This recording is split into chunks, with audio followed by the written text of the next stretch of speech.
but do you actually know what it means? There are many misconceptions about GMO and how it affects our body and the long-term effects of it.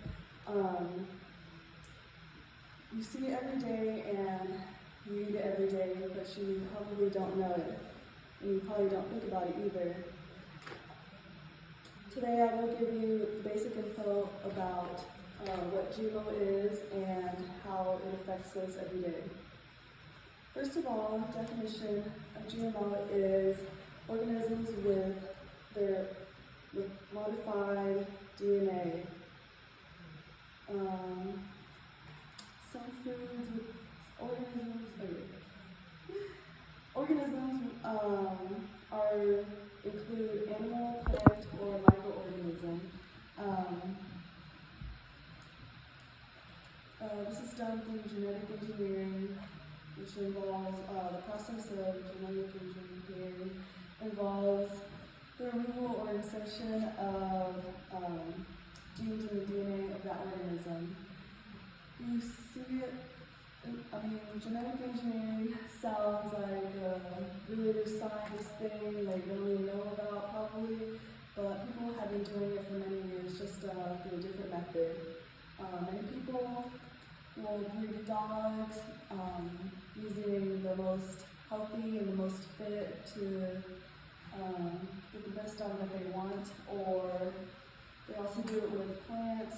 So this is not new, except this is more technical if you think about it in a different way. According to Galen context, this allows us to understand which genes control growth, reproduction, aging, and disease susceptibility of plants and animals. So it's really helpful in more ways than one than just feeding us. It also helps us to understand the true science behind it. Some GMO crops, like these ones, include apples, but more commonly corn, soybeans, sugar beets, canola, cotton, and papaya, things like that. According to the U.S. Department of Agriculture Economic Research Service, over 90% of cropland, as seen here in the U.S., use corn, cotton, and soybeans are using genetic engineering, which started in 1996. So this is almost 30 years later, which is really popular in Kansas, especially, as you can see, surrounds us, but who even knew that before? So why use genetic modified organisms? Simply put, it just adds a lot of benefits to us, like cheaper produce for the consumer, and there's a higher yield of crops, so there's a lot of people to feed, so we gotta produce a lot of food. Added nutritional value to food. You can add more vitamins to it than you would with just a normal plant. Herbicide and pesticide resistance food make weed control easier for farmers and for specific desirable traits, such as the pink pineapple. Pineapples don't actually come pink, but they're designed that way through genetic engineering. Finally, what is with the controversy surrounding GMO? You hear it, but do you really know about it? Here's another example.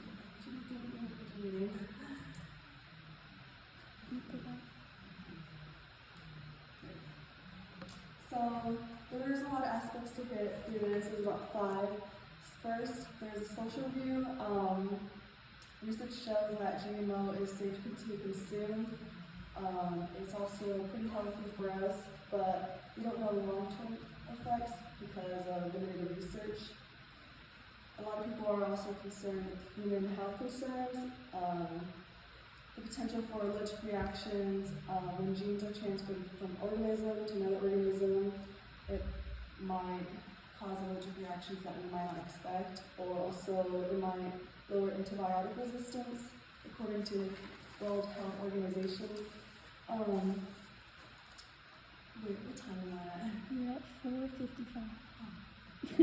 Political aspect of the debate, countries with a strong agricultural infrastructure fear genetically modified food.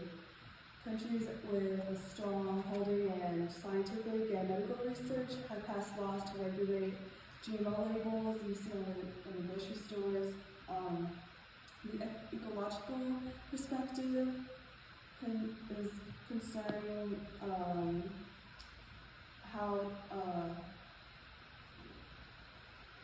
concerning the disease susceptibility of the plants themselves and the crop biological diversity.